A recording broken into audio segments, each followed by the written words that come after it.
Here's what happened. When I asked Adriana, my life partner, out for the first time, I had a lot of self doubt. I had so much self doubt that was piling up. For her and I, we were traveling just as friends, and we were doing this nomadic lifestyle where we were going to travel for 60 days, month to month. But it was just going to be as friends. And then the first few days when we were in Austin, Texas together, I knew there was something more here than just friendship. Like I felt like I wanted to be able to be in a relationship with her. And I felt like she had a similar vibe. But of course, I don't know. I got to ask her out. So I remembered having to look myself in the mirror and be like, dude, this is the time. Ask her out. The tension's building. This is the moment. And I had that a pep talk I was doing for myself. But then I'm like, dude, maybe you shouldn't do this. Like you have the risk of potentially being rejected by this, which, man, that would suck. And it's going to be weird and awkward then because now you're going to be rejected and then you're traveling with this person for the next 60 days. So then I started questioning and having that self-doubt of, do I even do this thing? That was a moment for me to have to honor the self-doubt, that feeling that can come up, and then move through the self-doubt to be able to ask her out, which is what I did. So happy she said yes. Now we're in a relationship for almost 2 years now. But if I had not moved through that self-doubt, I would have frozen up and all of a sudden I would have never asked her out. I would never have had all the amazing experiences that I've had with her these almost now 2 years. So for you, I want today to share what to remember the next time you feel self-doubt so that you can honor this, but then move through it and continue to move towards who it is you want to become. This is Make Burnout Extinct. I'm Robert David Weeks. Before getting into it for today, I want to say thank you for listening to this episode. If you haven't done it yet, please subscribe and follow the show. My commitment to you by you doing that is to make this the best show it can be for you, to be the best storyteller, best researcher, and the best interviewer that I can for the guests that are coming on to share their insights, to come back to this mission of Make Burnout Extinct. So thank you for your support in this movement. To get into it for today, what I want to do is get into self-doubt, make sure we're on the same page for how I'm defining it for you. I want to remind you of the spectrum with burnout so you can understand that one more time. And especially with the holidays here, I want to talk more about the holidays, having to deal with families where they could be questioning you with so many different things of like why you're doing it. Could be certain better habits, like why are you doing those better habits, or questioning your beliefs that you're sharing with them or values that you're sharing with them, or new things in your life. So I want to get into that because holidays are approaching, and then I want to get into what to remember for when self-doubt comes up. Some really helpful reminders for you. And then getting into also the body sensations, like understanding what the hell is going on with the body when you're feeling the self-doubt so you can remember, which goes back to the first reminder. I'm going to keep highlighting this, that this is natural for you to feel self-doubt. There's so many messaging out there of eliminate self-doubt, overcome self-doubt, never experience it again. And for me, I'm going to get into the definition here soon. I'm actually jumping a little ahead here, but I got a lot to say about this that I think causes us to make it way scarier than it has to be. Then I'll get into also some other habits that can help you out and some other reminders for you to move through the self-doubt once you feel it. So to get into it for the first, for self-doubt, what it is the doubting your own ability for certain things. And then it ties into that first one for a reminder that this is something that is natural. It pisses me off seeing the messaging out there of eliminate self-doubt, because how I interpret that, and I'm sure you're on the similar wavelength for me, is you interpret it as something that would permanently be out of your life. And there are ways to do that I know are not going to vibe with you, because you are someone that wants to grow and continue to develop and move towards who it is you want to become, the vision you have for your life. And you have that desire to explore what's more that's out there in your life and then out there in the world. So as you continue to grow and have these go and experience things that are unfamiliar to you, self-doubt will naturally come up. And the reason for that, I really want to highlight this. The reason for that is it is a new experience. Your body has not yet experienced this. So the goal for the body is to keep you safe. And so anything new creates uncertainty. And with uncertainty, it then becomes scary for the potential future path.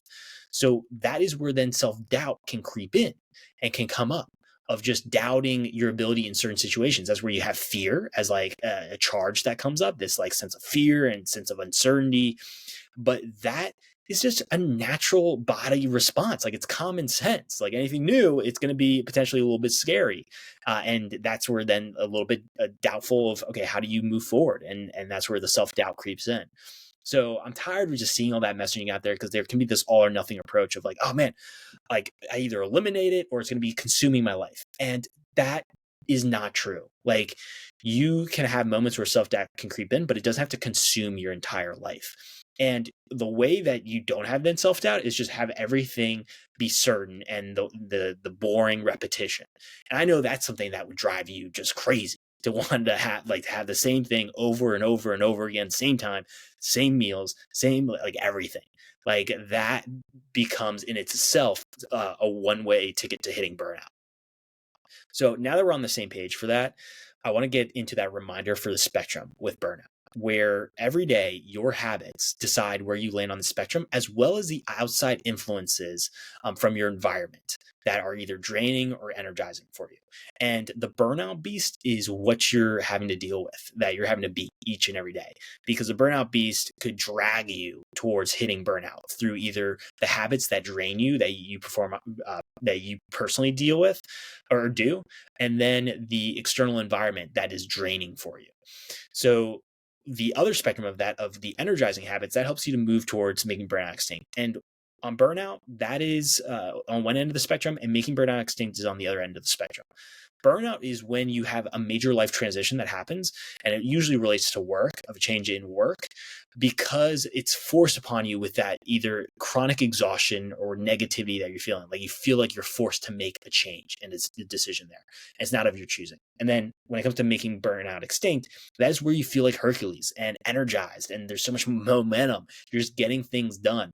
And my focus with, again, this podcast, I've said it, is to get you into making burnout extinct to be where you're spending the majority of the time in your life. But there are seasons and there are chapters to life, and that's really something to remember. What happens for hitting burnout is when you're ignoring the signs from your body that are telling you that you're moving towards hitting burnout, where you are feeling drained and you're noticing that over a long period of time. Because burnout doesn't happen overnight. It's over a longer period of time, but you've got to recognize your own red flags, your own signposts that are letting you know from your body that you're moving towards hitting burnout. And most of the time, we're just, like myself included, we don't listen to those until it's too late. And that's what happened with me in 2018 of hitting burnout. So getting into that spectrum, now that I remember that, I want to get into the self-doubt, the feeling of it for you, so you can understand this. For body sensations, what can come up with self-doubt, and this is, again, relating to like a new experience that's coming up for you, is you could start to feel headaches. So I noticed that with headaches or tingles in the back of the head, or just tingles all around the head, that could come up. I remembered when I was getting ready to speak in person again for the first time, like that came up. It was after the pandemic, and it was in Savannah, Georgia, and I was going on stage, and it was going to be only for a few minutes. It wasn't going to be that long, maybe like 10 minutes, I think is what it ended up being, 10 or 15. But I was like having to pace back and forth. I was doubting, okay, am I going to be able to like, what am I trying to say with this? Be able to like really do the best that I can in this moment. Am I going to like completely flop? Am I going to embarrass myself? Like, that doubt was creeping in. And I was feeling the tingles that were coming up. And then also what it felt like, and you can have this moment that could come up, is it felt like I was putting my foot in a cold lake. It's that like tension. It's just like you're tensing up feeling. And that also can come up for you when you're feeling self-doubt. You can have that moment to tense. Just recognizing these body sensations and honoring them and not resisting them, not trying to suppress them, not trying to kick them out the door and be like, all right, I'm going to focus on positive affirmations and like, I'm going to be okay. But to actually acknowledge that these are there, there's a few things that come up. One is it makes it less scary because you're understanding what's happening for the body sensation. And these are common sense. If you're going into unfamiliar experiences, like, the body's going to have a response that's going to try to keep you safe. And what can tend to happen is we freeze when we experience self-doubt. We can freeze, and it can be a lot harder to move through it. The only way that we stay stuck in freezing, or not only way, but one of the major ways that we do stay stuck, is by suppressing the body sensations that come up. By us choosing, by you choosing not to listen to your body and recognizing, okay, I got the headache, I got the tingles in my head. This is me feeling self-doubt. By you not acknowledging that, all of a sudden the body's gonna be like, I want to get louder then. I want you to make sure you know that this is happening. And that's where you can have a freeze response. You can feel more of the headache, more of the tingles, more of like the tension building until you listen to it. And this is what's really cool is actually if you have a few minutes or moments to listen to it, it lessens its intensity because the body recognizes it's being recognized, heard, listened to, however you want to like imagine this thing with the relationship with your body. But when it recognizes that it's been heard, it can subside a little bit. And then you have to then take action and move through it to help prepare you for whatever it is that's unfamiliar that's coming your way. So some examples could be like speaking in front of, I think about that, speaking in front of 100,000 people. Hell yeah, there's gonna be some self-doubt that comes up. Like I think of my own experiences with public speaking. I'm like, all right, I'm feeling it now. Like I'm gonna feel it, but I got certain habits I'm gonna rely on, some that I'm gonna share with you in a little bit. The other one could be asking someone on a date. If you've never asked anyone out on the date, that's gonna be unfamiliar. You're gonna have the self-doubt that builds up. Another one could be trying a new sport like pickleball, the pickleball craze that's going on right now. I still have not played it. No, well, I think I played it way back when it wasn't popular. Oh yeah, no, actually, I'm pretty sure. Oh man, I could be.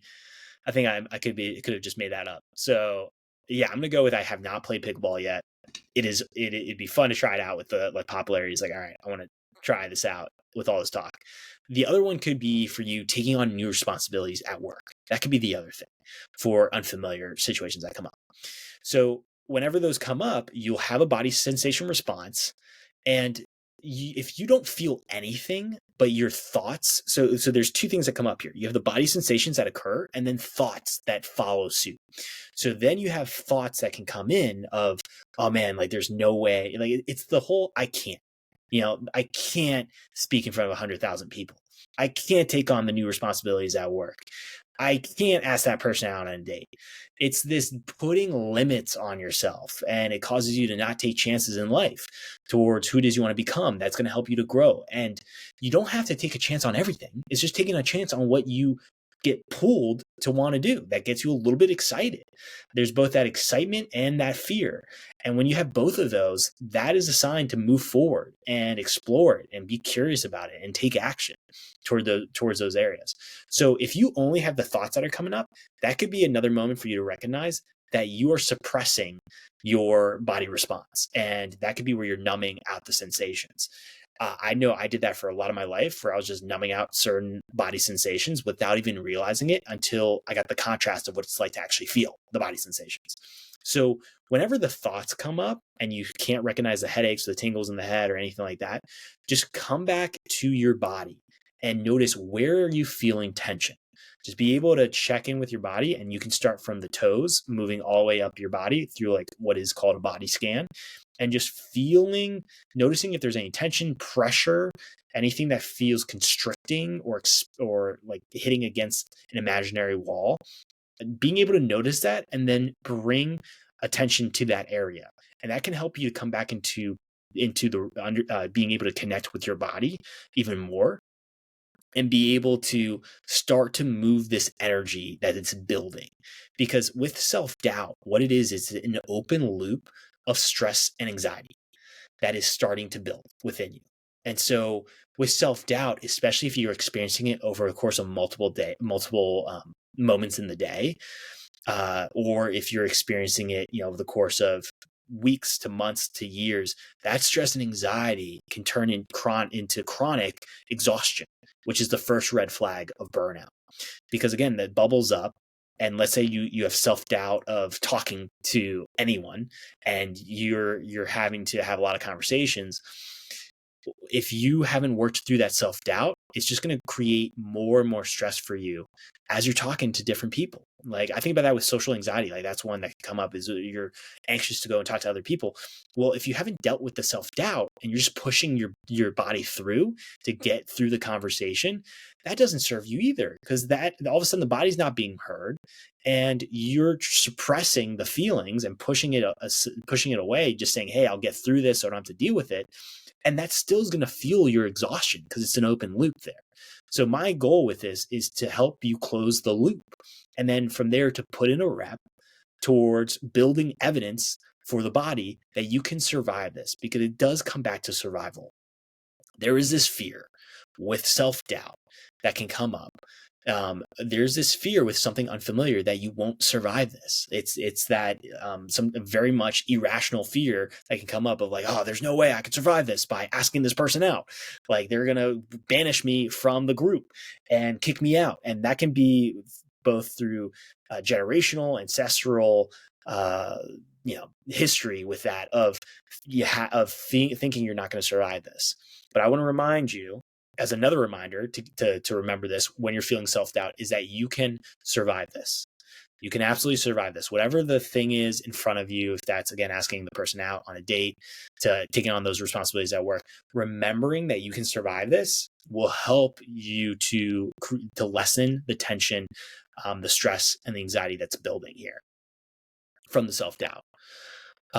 The other thing that I want to highlight with this is now how you deal with the situation that comes up, actually like being able to break it down for you with self-doubt. So I'm thinking of an example here that could come up for certain situations. Okay, let's do this one. We're going to connect it with the holidays, right? So you got the holidays coming up, family.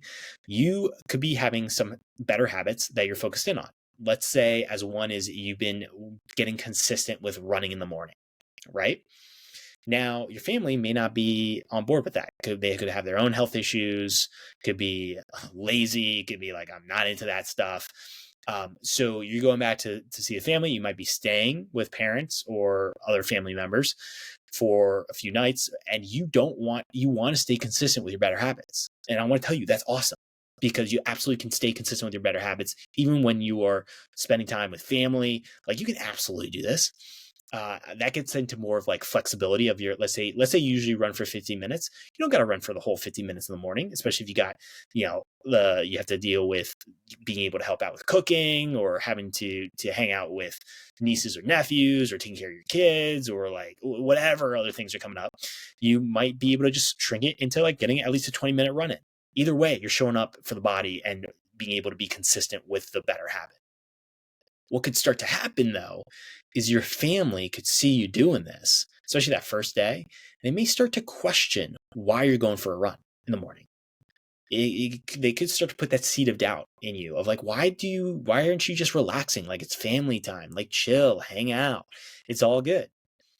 Well, the issue with that is a few things. One, it starts to build up your own self-doubt. You feel that you're like, man, maybe I shouldn't do this. Like, and then all of a sudden now your body is wondering, are you going to stay consistent with this thing and do this? So you start to build up that doubt that can come up. But what also happens is that it's a lot harder to then get back on track with momentum when you feel you're forcing yourself to not do these habits based off of what other people's opinions are with this. So that gets into a few different things right there. But if you're feeling like you want to belong with the family and the groups, and so you're going to choose not to focus on running, I'm just telling you with what can happen is then your body can start to mistrust your decision making. And that's where then more self-doubt can start fueling, because I'm in. Like when nobody's perfect, I'm in for having those days off, and you could plan that to be the time with family, but you can also still show up and be consistent with your better habits. So what can happen in those moments, to really dive into it, is all of a sudden, your family starts questioning it. You then have the self-doubt that builds up, the body sensations start to build up, and you freeze. And that could be a moment where you, in the past, might be like, okay, maybe I won't go out for the run. I'll hang out with my family. I'll do that. What's going to be really important in this moment is when you feel the headaches, the body sensations, the tingles, all this stuff coming up, pause, take a moment to pause. And then this is going back to just mo time, shake out the body. Just like you're warming up for, I think about that for in sports, like during the warm up, like with soccer, or like, yeah, especially with soccer, like I just shake it out a little bit. You're kind of like just shaking out, especially right before, like pregame, right before the game. Just shaking out your arms a little bit so that you notice, you can feel the pressure and the tension in the body. By shaking it out, it starts to move the self-doubt. So where the self-doubt could be building up is in your mind, and it opens up a doorway to the rest of the body when you move. It's just literally like shaking something loose. And that then allows the self-doubt to seep into the rest of the body. What's really cool with this is you can kind of think about it as like this big pan. So if you fill up a glass of water, you can look at that and be like, man, there's a lot of water there. But then if you pour that glass of water into this big pan, it becomes really thin. And that's how you think about then the self-doubt, is that, yeah, it could be really intense if it's just in your mind, but when you let it move through the rest of your body by just shaking it out for a little bit, it lessens its control over you and its power over you. And then what you can do is, in that moment, there's going to be a doorway that opens up, and it kind of, if you, and again, shaking it out and letting it move to the rest of your body can feel like a gust of wind moving through an open doorway. So it's just, you feel this rush that comes through you. And that's where you can just like let the energy pass through you, and then be able to come back to what is the decision you're going to make here, which is to then go out for the run. Or to say something to your family of like, hey, this is really important to me, so I'm going to go out for a run. If you need me to help you out with this, I'll shorten my run for a little bit so I can get back to helping you out. But then you put the rep in to stay consistent with that habit and to move forward with that experience, because this may be the first time, going back to unfamiliar, this could be the first time where you are communicating these better habits with your family. And so that's where then the self-doubt also builds up for you. So by you then putting in that rep, you're building evidence for the body that, one, you can survive this for a conversation. It may not be peaceful for a conversation, but it'll give you some relaxation or some release of tension because you actually did it. Then you can go outside for the run for the time that you have. Maybe instead of 50 minutes, they need you in 30 minutes. So you do 30 minutes of a run. You go out there, but you put the rep in, and then you build the confidence within yourself. And what's really cool is if you continue to do this over, let's say you're spending, let's say 4 days with family. If you do this on the first day and you feel that self-doubt is really intense, by the fourth day, personally, your self-doubt could be a whisper compared to how it was on that first day, because you're continuing to show up and put the rep in for the body and move through the self-doubt, and you're not freezing like you may have done in the past. So a way to summarize that is to honor the feeling, that self-doubt, move it. So let it move to the rest of the body so it doesn't become as intense of a feeling. And then through that, you'll be able to have more courage you'll have a buildup of courage to move and take action on what it is you wanted to do. And that would be going out for that run. And then after you finish that run, celebrate the effort. Going back to another play that you can add for a habit is celebrating the effort, because it energizes you. It reminds the body that you want more of this. And a celebration could be like a pat on the back, like as if you scored a touchdown or a goal, like just like letting the energy out, like roaring if you want. Like that's what I've gotten better at doing that. When I first started, I was just doing like the woo. Now I'm like, let's go. let's fucking go. So once you then celebrate it, it reminds the body that you want more of this. And then you show up and you continue forward. What you are also doing to remember this is that you are putting the rest of your body in the driver's seat. And then it's your mind that's that steering wheel. But the rest of the body, your body is able to handle so much for capacity here. And when you can just allow your mind to help guide you along the way, but then you're letting the rest of the body take on the self-doubt, the other feelings that can come up within your body, and letting it move, it becomes a lot easier for you to then continue to take action towards who it is you want to become, to continue to show up, to put in those energizing habits, the reps for the energizing habits that allow you to continue to make burnout extinct in your life and move towards that vision you have for your life. And so if it's an experience for the holidays with family, or if it's another experience out there, this is something that you can hold on to and come back to. And remember, whenever the self-doubt hits, that this is natural. This is something that happens. This is part of the human experience. And it doesn't have to be something that consumes you.